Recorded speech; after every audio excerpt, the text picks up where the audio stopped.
को पढ़ेंगे। पहला जो आपके पास टॉपिक आ रहा है वो है मैक्रोस्कोपिक एंड माइक्रोस्कोपिक प्रॉपर्टीज। जो भी हम सिस्टम पढ़ रहे हैं, थर्मोडायनेमिक सिस्टम पढ़ रहे हैं, उसकी दो तरह की प्रॉपर्टीज होती हैं।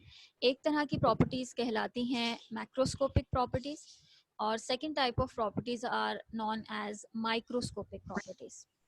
हम ये देखेंगे कि इन दोनों प्रॉपर्टीज में क्या डिफरेंस है और हम किस तरह से इन दोनों को डिफाइन करते हैं। लेकिन इनको डिफाइन करने से पहले एक वर्ड जो अभी मैंने यूज किया है यानी थर्मोडायनेमिक सिस्टम, पहले इसका पता होना जरूरी है कि एक थर्मोडायनेमिक सिस्टम क्या है। तो सबसे पहले जो हम डेफिनेशन देखने जा रहे हैं वो सिस्टम की डेफिनेशन है और पहली लाइन ही जहाँ पर जो लिखी हुई है वो बेसिकली सिस्टम को डिफाइन कर रही है या थर्मोडायनेमिक सिस्टम को डिफाइन कर रही है।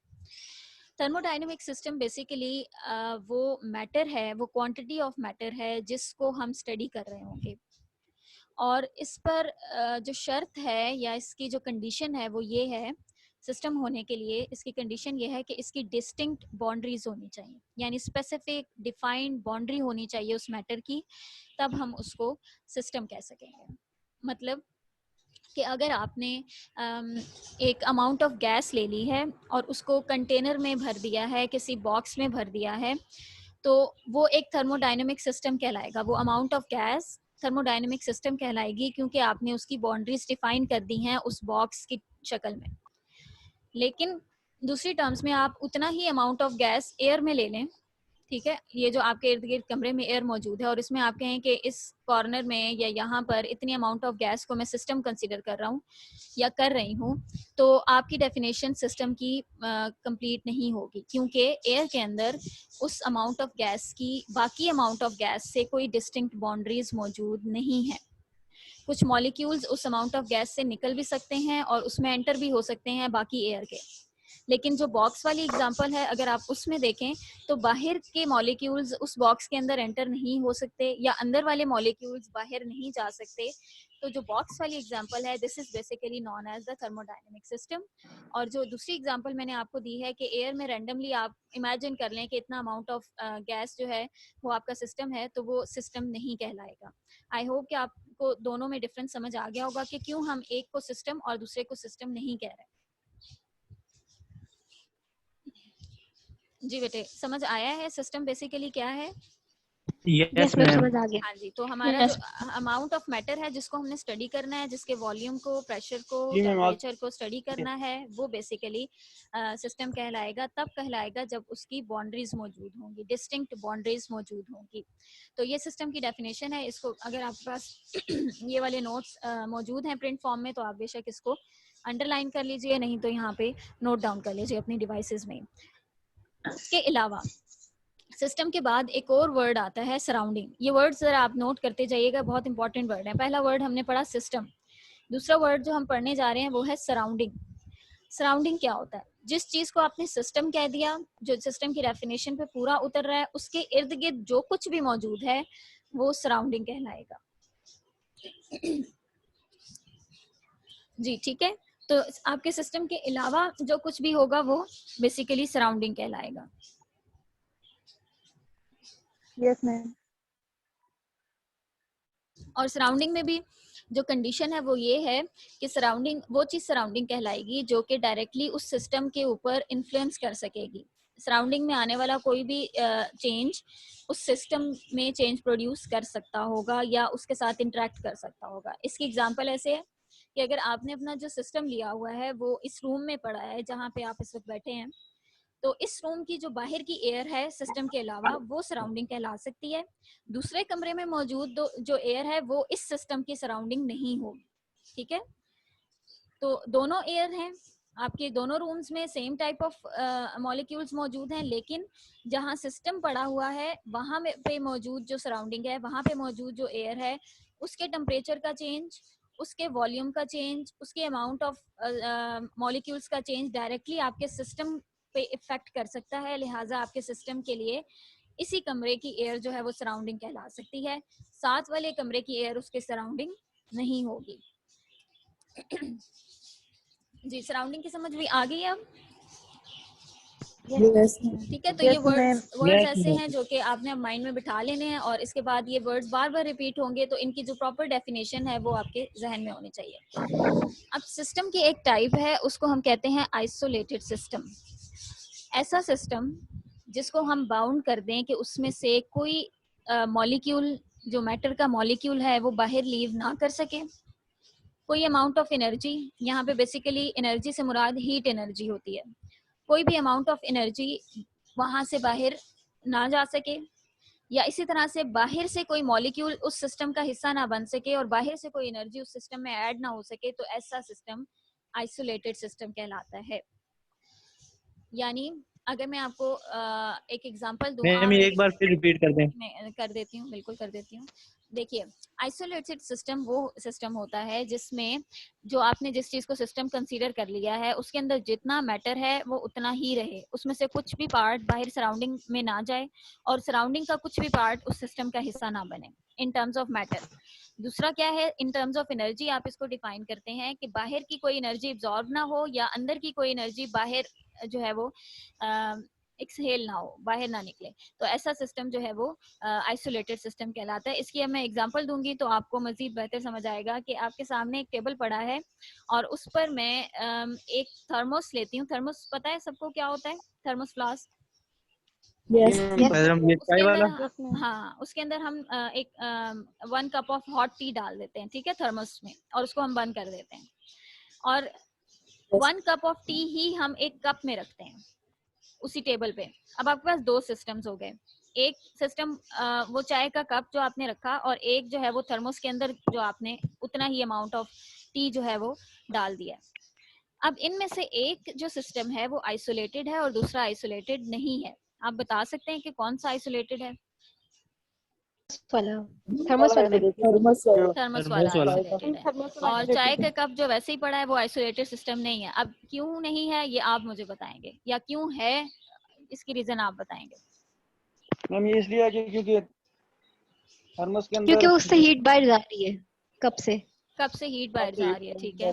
हीट के अलावा मैटर भी बाहर जा रहा है, जो फ्यूम्स है ना, हाँ बिल्कुल, वेरी गुड, जो आपके वेपर्स हैं वो भी मैटर ही है ना, उनकी फॉर्म चेंज हुई है तो वो भी बाहर निकल रहा है, सिस्टम को लीव कर रहा है, हीट भी लीव कर रही है, यानी इंटरेक्शन हो रहा है सिस्टम और सराउंडिंग का। कप के केस में, थर्मस के केस में ऐसा नहीं है, ना हीट को हम बाहर जाने दे रहे हैं और ना ही कोई मैटर उससे बाहर निकल रहा है या बाहर से एंटर हो रहा है, ठीक है। तो अब जो थर्मोस वाला सिस्टम है वो बेसिकली आइसोलेटेड सिस्टम है, और जो आपने सिंपल कप ऑफ टी रख दिया है वो आइसोलेटेड सिस्टम नहीं है। तो जब हमने आइसोलेटेड सिस्टम को डिफाइन करना है तो दो टर्म्स में डिफाइन करेंगे कि मैटर का भी एक्सचेंज ना हो और एनर्जी का एक्सचेंज भी ना हो।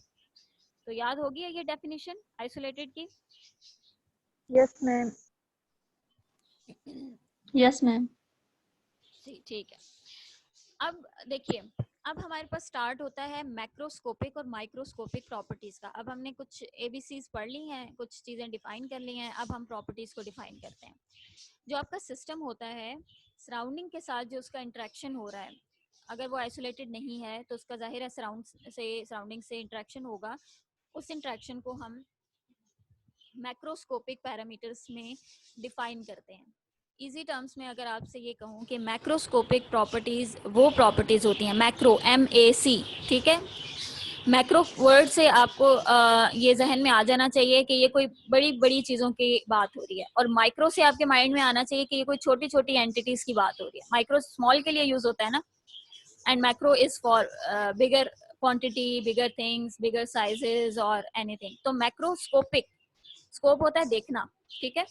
तो मैक्रोस्कोपिक प्रॉपर्टीज वो प्रॉपर्टीज होती हैं जिनको आप अपनी आंख से देख सकते हैं या अपनी सेंसेस, जो आप अल्लाह ताला ने आपको सेंसेस दी हुई हैं, sense of touch, sense of smell, sense of sight, इन अपनी किसी भी सेंस से जो आप प्रॉपर्टी ऑब्जर्व कर सकते हैं एक थर्मोडायनेमिक सिस्टम की, वो मैक्रोस्कोपिक प्रॉपर्टी कहलाती है। इसके बरक्स वो प्रॉपर्टीज जो आप अपनी सेंसेस से, स्पेशली अपनी आंख से नहीं देख सकते, वो माइक्रोस्कोपिक प्रॉपर्टीज कहलाती हैं। अब हमारा एक सिस्टम है, सिस्टम बेसिकली जब भी हम कहेंगे तो आपके माइंड में गैस आनी चाहिए जो कि हमने किसी चीज में फिल की हुई है। तो जो हमारा सिस्टम है उसकी कुछ ऐसी प्रॉपर्टीज हैं जिनको आप अपनी आंख से देख सकते हैं और कुछ ऐसी प्रॉपर्टीज हैं जिनको अपनी आंख से नहीं देख सकते। फॉर एग्जांपल, अगर आप अभी यहाँ से पढ़े बगैर कुछ सोच के मुझे बताएं तो कौन सी ऐसी प्रॉपर्टीज हैं उस सिस्टम की जिनमें चेंज अगर आए तो आपको नजर आ सकता है या आप सेंस कर सकते हैं? Ma'am volume. Volume, very nice. और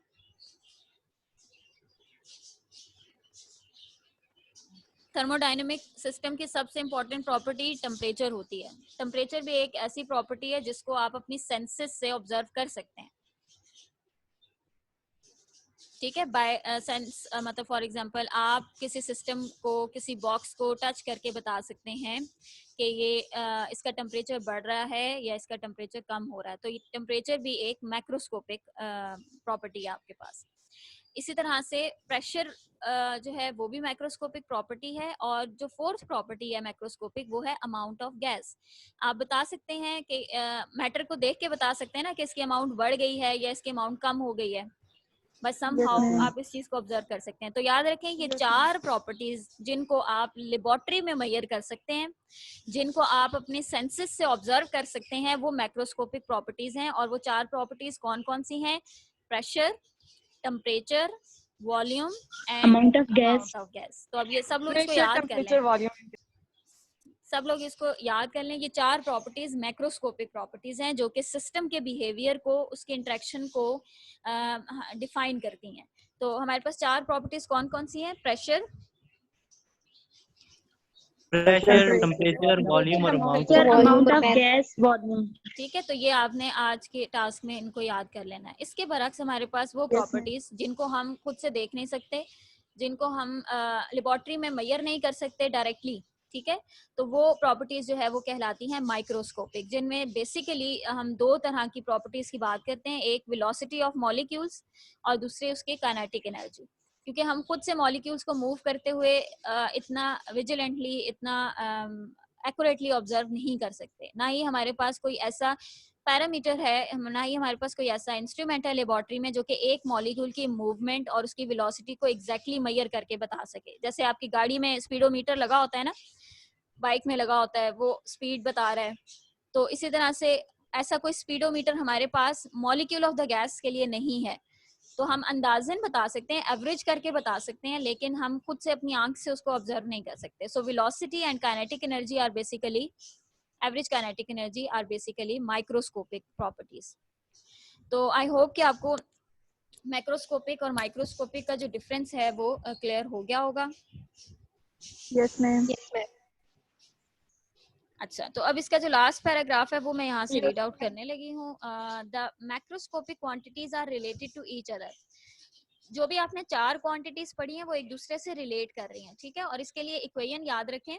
आइडियल गैस लॉ जो उसकी जो इक्वेशन है, P V is equals to N R T. P means pressure, V means volume, N small है नंबर ऑफ मोल्स, और इसके अलावा आर आइडियल गैस कांस्टेंट है, और टी जो है वो टेम्परेचर है। P V is equals to N R T. मैं यहाँ पे लिखती हूँ इस इक्वेशन को।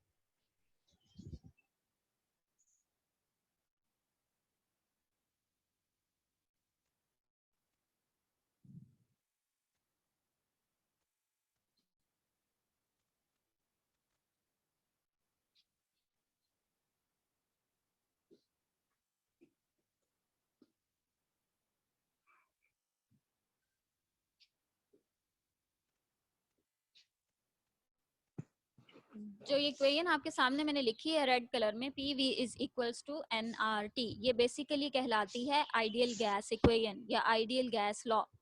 अब जो हमने चार प्रॉपर्टीज पढ़ी थी, आप सबको याद है, प्रेशर, वॉल्यूम, टेम्परेचर और अमाउंट ऑफ गैस। वो चारों प्रॉपर्टीज इसके अंदर मौजूद हैं। पी किसके लिए यूज होता है?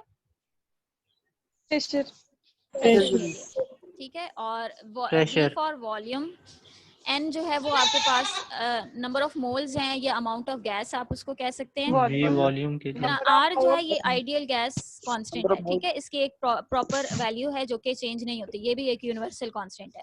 और उसके बाद टेम्परेचर आ जाता है। तो ये जो लाइन लिखी हुई है ना कि the macroscopic quantities are related to each other, एक दूसरे से ये रिलेट करती हैं, तो आप इस इक्वेशन से इनके दरमियान रिलेशन निकाल सकते हैं, ठीक है। तो किसी भी दो के दरमियान मैम आवाज ही नहीं आ रही। किसी भी दो के दरमियान जब आवाज आपने नहीं आ रही। रिलेशन निकालना है तो बाकी दोनों को आप कांस्टेंट लेंगे, ठीक है। फॉर एग्जांपल अगर आप प्रेशर और वॉल्यूम के दरमियान रिलेशन देखना चाह रहे हैं तो आप नंबर ऑफ मॉलिक्यूल्स और आपका जो टेम्परेचर है वो कांस्टेंट लेंगे, तो तब आपके पास प्रेशर और वॉल्यूम के दरमियान रिलेशन आएगा, जिसको बेसिकली आप बॉयल्स लॉ का नाम भी देते हैं। फिर इसी तरह आप वॉल्यूम और टेम्परेचर के दरमियान, sorry repeat your question. Ma'am यहाँ पे जो n लिखा n is equal to mass over molar. हाँ ये बिल्कुल ये वही फॉर्मूला होगा, ये नंबर ऑफ मोल्स है, ठीक है। तो आप इससे जो है वो number of total number of molecules निकाल सकते हैं, कैपिटल N। तो मैं आपसे ये कह रही थी कि अगर आपने प्रेशर और वॉल्यूम के दरमियान रिलेशन निकालना है तो आप N और T को कांस्टेंट लेंगे, R ऑलरेडी कांस्टेंट है। अगर आपने वॉल्यूम और टेम्परेचर के दरमियान रिलेशन निकालना है तो फिर आप प्रेशर को और अमाउंट ऑफ जो आपके पास मॉलिक्यूल्स हैं या नंबर ऑफ मोल्स हैं उनको आप कांस्टेंट लेंगे। और ये वॉल्यूम और टेम्परेचर का जो रिलेशन है ये बेसिकली चार्ल्स लॉ कहलाएगा। इसी तरह बॉयल्स लॉ, चार्ल्स लॉ, फिर एवोगैड्रोस लॉ क्या होता है कि आप नंबर ऑफ जो आपके पास मोल्स हैं उनकी टर्म्स में जो है वो डिफाइन करेंगे चीजें। तो ये बेसिक इक्वेशन है, ये इक्वेशन ऑफ स्टेट है आइडियल गैस के लिए, जिसको हमने बाद में बार बार जो है वो डील करना है।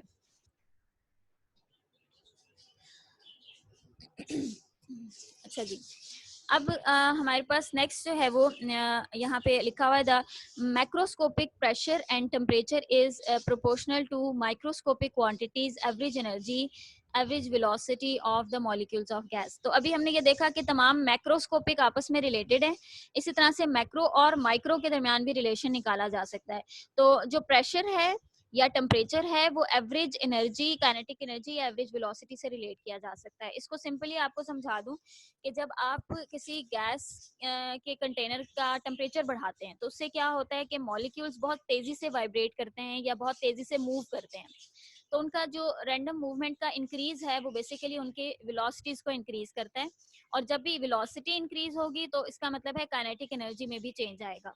तो टेम्परेचर या प्रेशर को आप डायरेक्टली वेलोसिटीज और एवरेज काइनेटिक एनर्जी से भी रिलेट कर सकते हैं। तो यहाँ तक समझ आ गया सबको? Yes ma'am. Yes ma'am. Any question? किसी का कोई क्वेश्चन हो तो अभी पूछ लें।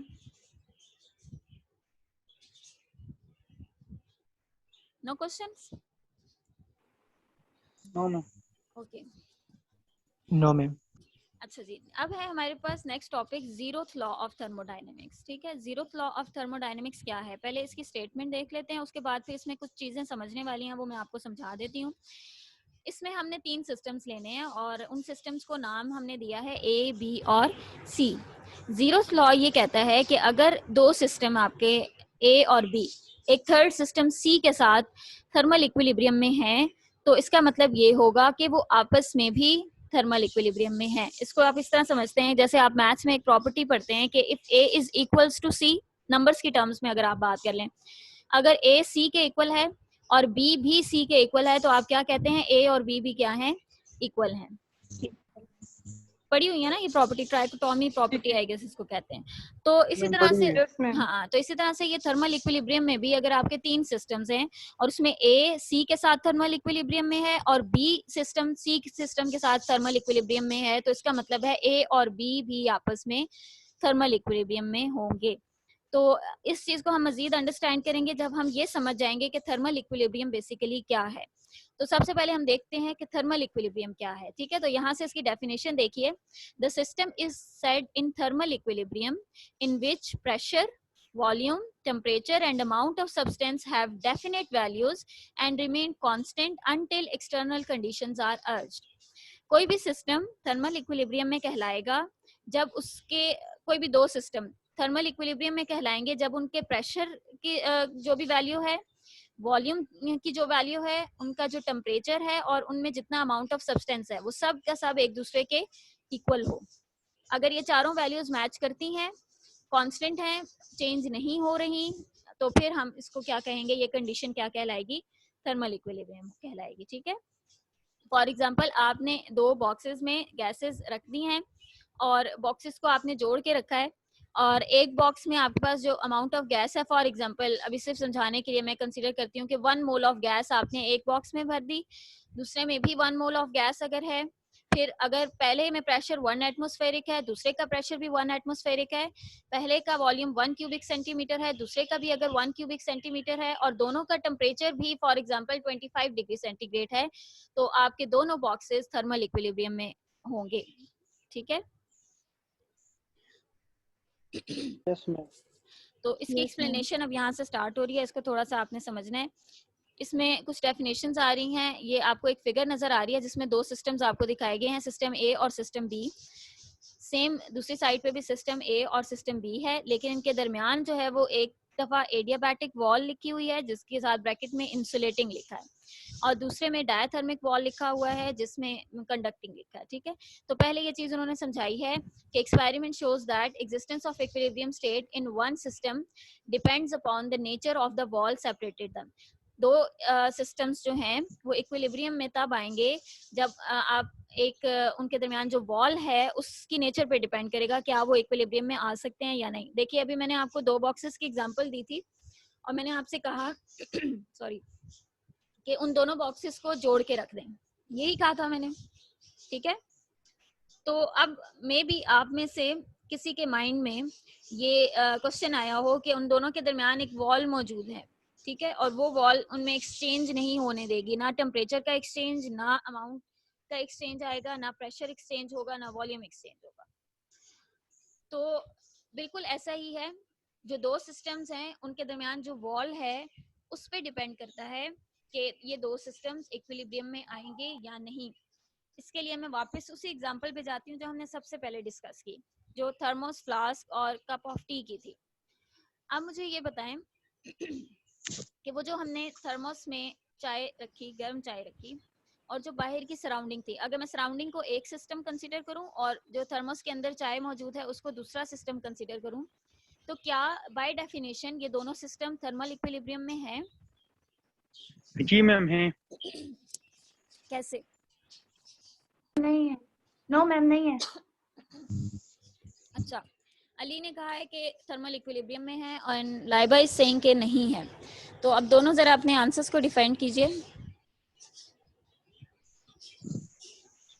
क्योंकि मैम आपने कहा कि उस वक्त देखिए सिस्टम थर्मल इक्विलिब्रियम में होगा तब हमारे पास temperature, pressure, amount of gas और जो एक और चीज है वो जो मतलब कि उनकी कोई वैल्यूज होंगी, तो हमारे पास जो फ्लास्ट है वहां पे तो ना हीट जा रही है बाहर और ना ही अंदर आ रही है, मतलब उनकी वैल्यूज होंगी और वो वैल्यूज सेम होंगी, ये भी कहा था मैंने थर्मल इक्विलिब्रियम के लिए। ठीक है, जैसे भी मैंने दो बॉक्सेस की एग्जांपल दी ना, तो आपसे मैं यही कह रही थी कि एक में अगर 1 एटमॉस्फेरिक प्रेशर है और दूसरे में भी 1 एटमॉस्फेरिक प्रेशर है, एक में 1 मोल ऑफ गैस है, दूसरे में भी 1 मोल ऑफ गैस है, इसी तरह से एक का टेम्परेचर 25 है, दूसरे का भी 25 है, तो फिर आप कहेंगे कि वो दोनों एक दूसरे के साथ थर्मल इक्विलिब्रियम में। अब जो आपने थर्मोस वाली एग्जांपल दी, अब थर्मोस के अंदर का टेम्परेचर और बाहर सराउंडिंग का टेम्परेचर क्या सेम है? No ma'am. नहीं है। ठीक है, इसी तरह से अमाउंट सेम है अंदर के मैटर की और बाहर की? No ma'am. प्रेशर सेम हो सकता है लेकिन नॉट नेसेसरली। तो कहने का मतलब है जब दो सिस्टम, जिनको आप दो सिस्टम्स कंसीडर कर रहे हैं, वो उनमें जब पैरामीटर्स जो हैं, ये थर्मोडायनेमिक पैरामीटर्स 4 जो हमने डिस्कस किए हैं, अगर इनकी वैल्यूज कांस्टेंट हो जाती हैं तो फिर वो थर्मल इक्विलिब्रियम में कहलाते हैं। ठीक है, तो अब दूसरी एग्जांपल ले लें, जो कप ऑफ टी है, आपने जब रखा तो उस टाइम पे वो हॉट टी थी, आहिस्ता आहिस्ता क्या होगा?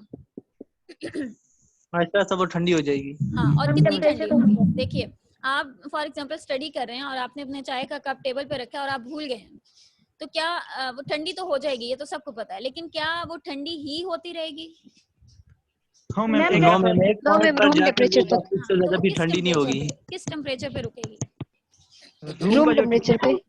रूम जो उस कमरे का टेम्परेचर होगा जब इक्वल होगा। बिल्कुल, this is basically the answer of thermal equilibrium. Exchange हो रहा है दोनों में, ठीक है, और वो एक्सचेंज कब तक हो रहा है? जब तक दोनों की वैल्यू क्या नहीं होगी? सेम नहीं होगी। सेम नहीं हो जाती। ठीक है, तो अब थर्मोस वाले केस में क्यों इक्विलिब्रियम अटेन नहीं हो रहा था? क्योंकि हम एक्सचेंज नहीं करने दे रहे थे। बीच में थी इंसुलेटिंग वॉल और वो इंसुलेटिंग वॉल उसको एक्सचेंज नहीं होने दे रही थी। जबकि जो आपका कप ऑफ टी था उसके और सराउंडिंग के दरमियान कोई इंसुलेशन नहीं थी, ठीक है, एक बाउंड्री तो थी कप की बाउंड्री, लेकिन इंसुलेशन नहीं थी, तो उसमें एक्सचेंज मैम पॉसिबल एक था। क्वेश्चन है, जी जी मैम जी एक क्वेश्चन है, अगर हम थर्मोस में चाय रख देते हैं तो वो भी 3-4 घंटे के बाद ठंडी हो जाती है? जी बिल्कुल, ये this is very nice question, क्योंकि ये इसलिए होता है, हमारा जो थर्मस है वो परफेक्टली इंसुलेटेड नहीं है, लेकिन हम उसको अभी फिलहाल आइडियल कंसीडर करें। आइडियल मींस कि कभी भी उसमें से अमाउंट ऑफ हीट बाहर नहीं जाएगी, ठीक है। कोई भी चीज आइडियल नहीं होती, परफेक्टली आइडियल नहीं होती, हम कंसीडर करते हैं। तो अभी आप उसको इंसुलेटिंग ही कंसीडर करें। कुछ टाइम के बाद जाहिर है वो अमाउंट ऑफ हीट जो है वो एक्सचेंज हो रही है बाहर से या अंदर से, जो भी है। तो यहाँ पे मैं बात कर रही थी कि अब आपको आइडिया हो गया है कि थर्मल इक्विलिब्रियम में अगर आपने दो सिस्टम्स को लेके आना है तो उनके दरमियान जो वॉल मौजूद है, जो बाउंड्री मौजूद है, वो बहुत इंपॉर्टेंट है। थर्मस के केस में जो बाउंड्री थी वो इंसुलेटिंग थी, जिसको हम बेसिकली एडियाबैटिक वॉल कहेंगे। यहाँ फिगर में देख लीजिए, पहले केस में लिखा हुआ है ना एडियाबैटिक वॉल, तो ये आपका थर्मस फ्लास्क और एयर वाला सिस्टम है। दूसरे केस में डायाथर्मिक वॉल है। डायाथर्मिक वॉल कौन सी होती है? जिसमें से कंडक्शन पॉसिबल हो, ठीक है। यानी आपने सिंपल कप रख दिया, आपने ग्लास ऑफ वाटर रख दिया है, और कुछ टाइम के बाद एक्सचेंज ऑफ हीट होते होते वो दोनों सेम टेम्परेचर पे आ जाएंगे, और बेसिकली टेम्परेचर ही थर्मल इक्विलिब्रियम को डिफाइन करता है। तो यहाँ पे जो चीज लिखी हुई है कि experiment shows that the existence of equilibrium state in one system depends upon the nature of wall separating them. तो जो वॉल की नेचर है वो बताती है इक्विलिब्रियम के बारे में, ठीक है। The walls are of two types, adiabatic यानी इंसुलेटिंग वॉल एंड डायथर्मिक यानी कंडक्टिंग वॉल। तो दो तरह की यहाँ पे हमारे पास वॉल्स होती हैं, और ये पहली फिगर बेसिकली ये डिफरेंशिएट कर रही है टाइप्स ऑफ वॉल्स में। When wall is adiabatic between A and B, A और B में जो wall है जब वो adiabatic होगी, the thermal coordinates of the system A and for B may coexist as equilibrium state for any attainable value. वो coexist कर सकते हैं। coexist का मतलब है कि possible है। जैसे मैंने आपको वो जो एग्जांपल दी ना कि दो बॉक्सेस लें और उनको साथ जोड़ के रख दें, एक में भी 1 मोल ऑफ गैस भर दें, दूसरे में भी 1 मोल ऑफ गैस भर दें, एक में भी 1 एटमॉस्फेरिक प्रेशर हो, दूसरे में भी 1 एटमॉस्फेरिक हो, टेम्परेचर भी एक का 25 रखें, दूसरे का भी 25 रखें, दिस इज बेसिकली कोएग्जिस्टेंस, ठीक है।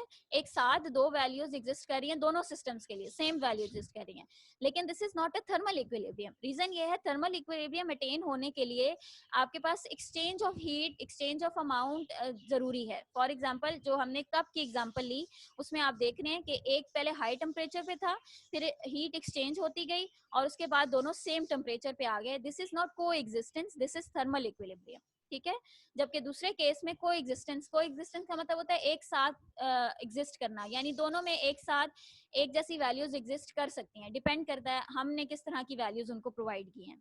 तो अगर एडियाबैटिक वॉल है तो दो सिस्टम्स में इक्विलिब्रियम हो सकता है तब जबकि उनकी वैल्यूज को एग्जिस्ट करें। और अगर उनमें दूसरी टाइप ऑफ वॉल है, यानी डायथर्मिक वॉल है, तो the exchange of energy take place. ये जो वर्ड लिखा हुआ है ये इंपॉर्टेंट है। When two systems are placed in contact through a diathermic wall, the exchange of energy take place. The changes are rapid at first, become slower and slower as the time goes on until the macroscopic parameters attain constant value. तो basically अभी जो चाय और environment, चाय और surrounding वाला जो मैंने आपको एग्जांपल दिया कप वाला, वो एग्जैक्टली थर्मल इक्विलिब्रियम नहीं है, लेकिन मैं आपको ये समझाने के लिए कि कैसे कांस्टेंट वैल्यू आ जाएगी टेम्परेचर की, तो ये मैंने एग्जांपल इसलिए दी थी। अब हमारे पास जो बाकी पैरामीटर्स हैं उनका भी एक जैसा होना जरूरी है, ठीक है। तो इसी तरह से यहाँ पे बताया गया है कि जब आपके पास एक्सचेंज पॉसिबल होगा तो उस एक्सचेंज के बाद जो चेंजेस है, स्टार्ट में बड़े चेंजेस आपके पास रैपिड होंगे, फटाफट से जो है वो चाय ठंडी होना शुरू होगी, लेकिन जैसे जैसे उसका टेम्परेचर नीचे जाएगा उसका जो चेंज है वो स्लो होता जाएगा, ठीक है। और एक टाइम ऐसा आएगा कि ये तमाम मैक्रोस्कोपिक पैरामीटर्स जो है वो दो सिस्टम्स के एक जैसे हो जाएंगे, और उस पॉइंट को हम क्या कहते हैं कि उस पॉइंट पर ए और बी दोनों क्या हैं, थर्मल इक्विलिब्रियम में। तो आई होप कि आपको ये दोनों एडियाबैटिक वॉल से और डायथर्मिक वॉल से ये चीजें समझ आ गई होंगी। तो ये इंपॉर्टेंट है। यहाँ पर किसी को कोई भी किसी भी किस्म की कंफ्यूजन है तो अभी मुझसे क्वेश्चन कीजिए, इससे पहले कि हम 3 सिस्टम्स को आगे स्टडी करें।